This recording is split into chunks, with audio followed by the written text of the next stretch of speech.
সুপ্রিয় বন্ধুরা, ইমরান অনলাইন স্কুলের পক্ষ থেকে তোমাদের সুস্বাগতম।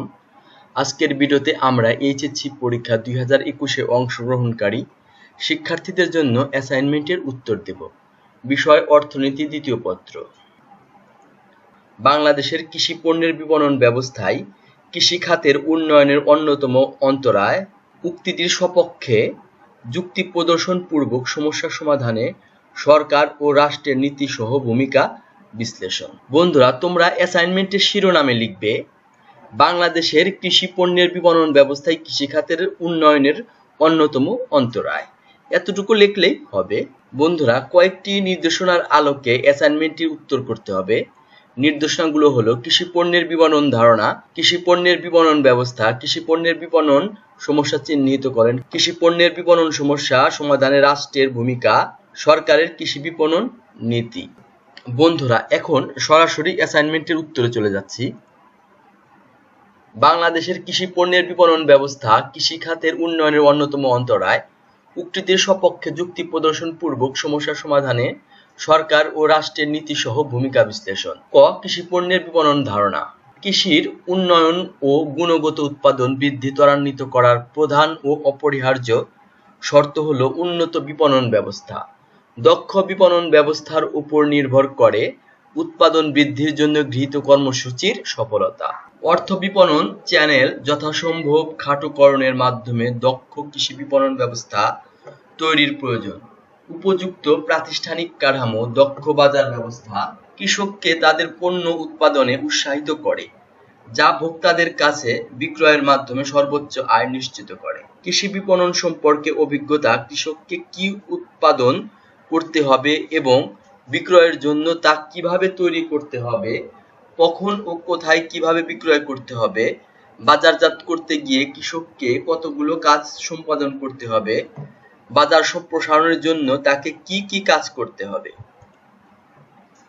বিভিন্ন বাজার পদ্ধতির মধ্যে কৃষক কোনটি গ্রহণ করবে ইত্যাদি বিষয়ে উৎপাদনের ক্ষেত্রে গুরুত্বপূর্ণ সিদ্ধান্ত নিতে কৃষককে সাহায্য করে, যার ফলে কৃষক মূল্য হ্রাসজনিত ক্ষতির হাত থেকে রক্ষা পায় এবং উৎপাদনে আরো বেশি উৎসাহ বোধ করে, যা অর্থনৈতিক উন্নয়নের ভবিষ্যৎ চালিকা শক্তি হিসেবে গুরুত্বপূর্ণ ভূমিকা রাখে। কৃষি পণ্যের বিপণন ব্যবস্থা।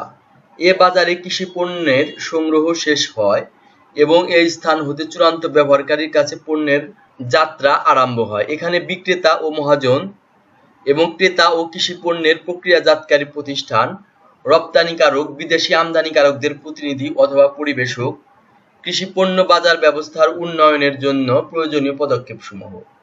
১. বাহ্যিক অবকাঠামো সুবিধার আধুনিকরণ, উন্নয়ন এবং নতুন অবকাঠামো তৈরিকরণ। ২. প্রাথমিক কৃষি পণ্যের মূল্য সংশোধন লক্ষ্যে দেশে কৃষি ব্যবসা এবং প্রক্রিয়াজাতকরণ শিল্পে অর্থ বিনিয়োগকে উৎসাহিত করার কর্মসূচি গ্রহণ। ৩. কৃষি বাজার গবেষণা এবং উন্নয়নের সুবিধা বৃদ্ধিকরণ। ৪. কৃষি বাজার সংক্রান্ত কার্যাবলীতে প্রাতিষ্ঠানিক ঋণের ব্যবস্থাকরণ এবং বিদ্যমান ঋণ সুবিধাকে আরো বর্ধিতকরণ। ৫. কৃষি পণ্য বিপণনে নিয়োজিত ব্যক্তিগণের বাজারজাতকরণের বিভিন্ন বিষয়ের উপর দেশে বিদেশে প্রশিক্ষণের ব্যবস্থাকরণ। ৬. কৃষি বিপণনের উপর ভিত্তি করে আধুনিক তথ্য ও প্রযুক্তি নেটওয়ার্ক প্রতিষ্ঠাকরণ, যাতে করে কৃষি মন্ত্রণালয় দেশের সবগুলো গুরুত্বপূর্ণ বাজারের সঠিক ও নির্ভরযোগ্য তথ্য সময় মতো সংগ্রহ ও সরবরাহ করতে পারে। ৭. কৃষকদের দর কষাকষির ক্ষমতা বৃদ্ধির লক্ষ্যে বিভিন্ন প্রকার কৃষক সংগঠন, যেমন দলগত বিপণন, চুক্তি বিপণন, উৎপাদক সমবায় বাজারজাতকরণ সমিতি প্রভৃতি গঠন ও উন্নয়ন এবং সরকারি এবং বেসরকারি উভয় প্রতিষ্ঠানের পৃষ্ঠপোষকতায় এগুলোকে প্রাতিষ্ঠানিকীকরণ। ৮. দায়িত্বে নিয়োজিত কর্তৃপক্ষকে কৃষি বাজারজাতকরণের সাথে জড়িত সব অনাকাঙ্ক্ষিত কার্যকলাপ ও প্রতারকদের বিরুদ্ধে উপযুক্ত আইন প্রণয়ন ও প্রয়োগের ব্যবস্থাকরণ। ৯. ভোক্তাদের স্বার্থ রক্ষার্থে কার্যকরী ভোক্তা সমবায় প্রতিষ্ঠাকরণ। ১০. সংগ্রহোত্তর ক্ষতি হ্রাসের জন্য আধুনিক প্রযুক্তি ব্যবস্থাকরণ। ১১. পচনশীল কৃষি পণ্যের ক্ষেত্রে পরিবহন সুবিধার উন্নয়ন এবং হিমায়িত চেন পদ্ধতির উন্নয়ন সাধন। ১২. কৃষিখাতে বিনিয়োগকে উৎসাহিত করার লক্ষ্যে শিল্প ট্যারিফ রাজস্ব। গ. কৃষি পণ্যের বিপণন সমস্যা চিহ্নিতকরণ। বাংলাদেশে কৃষি পণ্য বিপণনে সমস্যাসমূহ যেসব প্রক্রিয়ার মাধ্যমে উৎপাদিত পণ্য উৎপাদকের কাছ থেকে ভোক্তাদের কাছে পৌঁছাকে বিপণন বলে। এ অর্থে কৃষি পণ্যের বিপণন তথা বাজারজাতকরণ হলো এমন একটি প্রক্রিয়া যার মাধ্যমে উৎপাদিত কৃষি পণ্য উৎপাদনকারীদের কাছ থেকে চূড়ান্ত ভোক্তাদের কাছে পৌঁছানো হয়। এ প্রক্রিয়ায় বিভিন্ন কর্মস্তর অতিক্রম করতে হয়। এগুলো হলো উৎপাদন শেষে পণ্য সংগ্রহ ও একত্রীকরণ, পণ্যের শ্রেণীবিভাগ ও নমুনাকরণ, প্যাকিং, গুদামজাতকরণ, মালিকানা বদল, পরিবহন, অর্থসংস্থান, ঝুঁকি বহন, বিজ্ঞাপন প্রদান, বাজার সংক্রান্ত তথ্যাদির সংগ্রহ, বন্টন, বিক্রয় ইত্যাদি। এগুলো সুস্পষ্টভাবে সম্পাদিত হলে কৃষকেরা পণ্যের উপযুক্ত দাম পায় এবং ভোক্তা সাধারণত তা যথার্থ দামে ক্রয় করতে পারে। বাংলাদেশ একটি কৃষি নির্ভর উন্নয়নশীল দেশ। বাংলাদেশে কৃষি পণ্যের বিক্রয় ব্যবস্থা নিম্নে উল্লেখিত সমস্যাগুলো দেখা যায়। ১. বাজারের অবস্থা সম্পর্কে অভিজ্ঞতা। বাংলাদেশের মতো উন্নয়নশীল দেশে অধিকাংশ কৃষক বাজার সম্বন্ধে বিশেষ কোনো খোঁজ খবর রাখে না। বিভিন্ন কৃষি পণ্যের মূল্যের ভবিষ্যৎ গতি সম্বন্ধেও তারা ওয়াকিবহাল নয়। সুতরাং তাদের অজ্ঞতার জন্য মধ্যবর্তী ব্যবসায়ীগণ অতি সহজেই কৃষকদেরকে ন্যায্য মূল্য থেকে বঞ্চিত করতে পারে। ২. দামের তীব্র ওঠানামা। কৃষি পণ্যের দামের তীব্র ওঠানামা ঘটে, ফলে মৌসুমে দাম একেবারেই কম থাকে এবং মৌসুম শেষ হওয়ার পর দাম আবার বেড়ে যায়। কিন্তু যখন দাম বাড়ে তখন কৃষকের ঘরে আর কোনো বিক্রয়যোগ্য উদ্বৃত্ত থাকে না। সুতরাং দামে এরূপ তীব্র ওঠানামার ফলে আমাদের কৃষক ক্ষতিগ্রস্ত হয়। ৩. গুদামের অভাব। অধিকাংশ উন্নয়নশীল দেশের গ্রাম অঞ্চলে কৃষি পণ্য সংরক্ষণের জন্য প্রয়োজনীয় গুদামের একান্ত অভাব রয়েছে, ফলে কৃষক সম্প্রদায় অধিক দাম পাওয়ার আশায় কৃষি পণ্য গুদামজাত করে রাখতে পারে না। তারা ফসলের মৌসুমে ফসল কম দামে বিক্রয় করে দিতে বাধ্য হয়। ৪. শ্রেণীবিভাগ ও নমুনাকরণের অভাব। স্বল্পোন্নত দেশসমূহে কৃষি পণ্য শ্রেণীবিভাগ ও নমুনাকরণের সুবন্দোবস্ত নেই।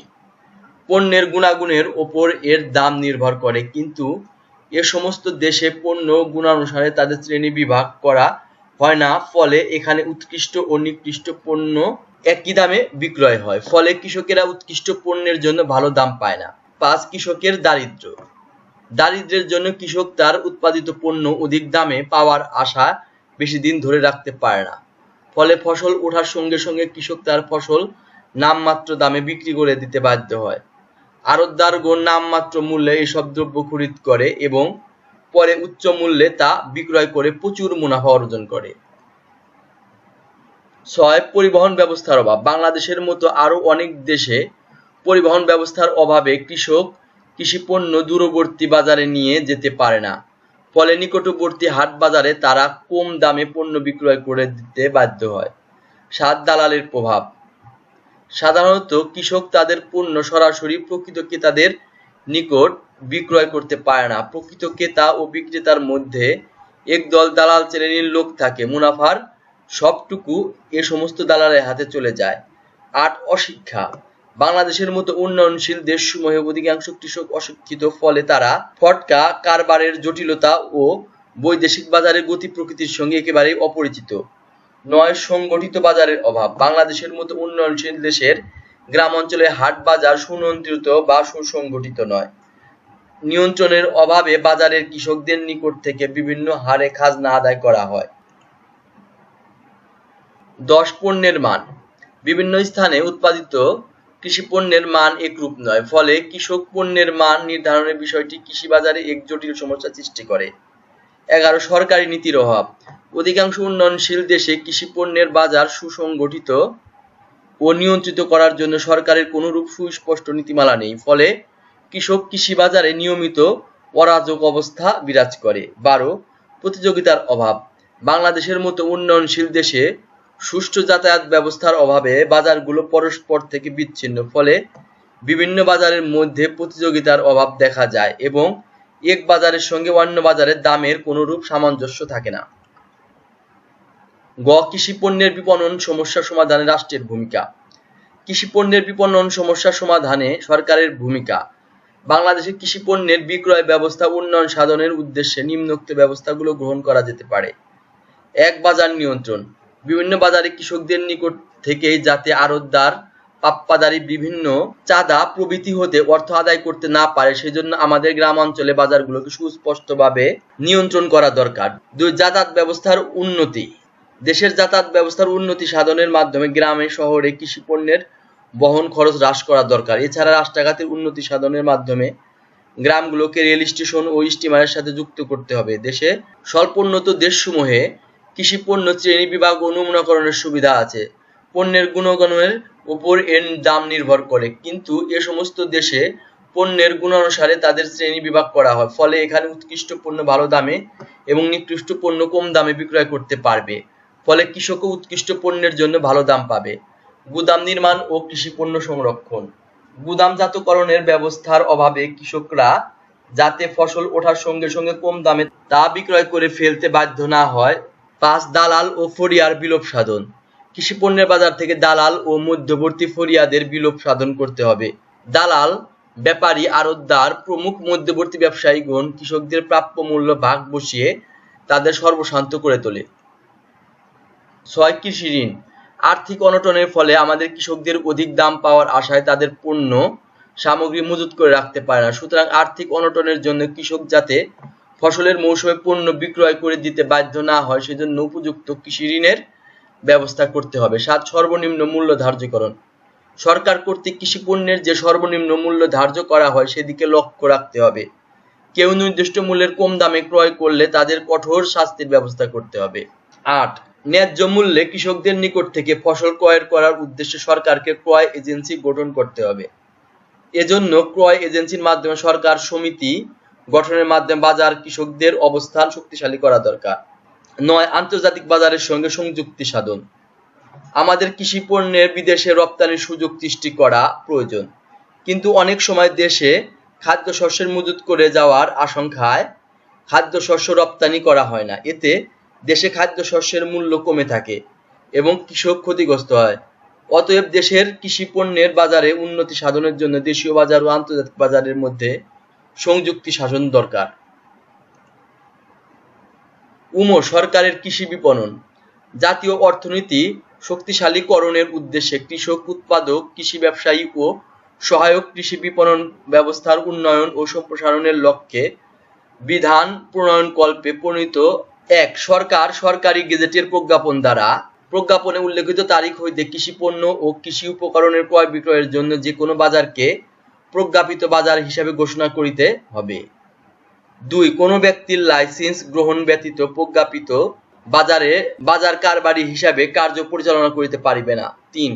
উপধারা 2 এর অধীন লাইসেন্সের জন্য বিধি দ্বারা নির্ধারিত পদ্ধতি, ফর্ম ও ফি প্রদান সাপেক্ষে মহাপরিচালকের নিকট আবেদন করিতে হইবে।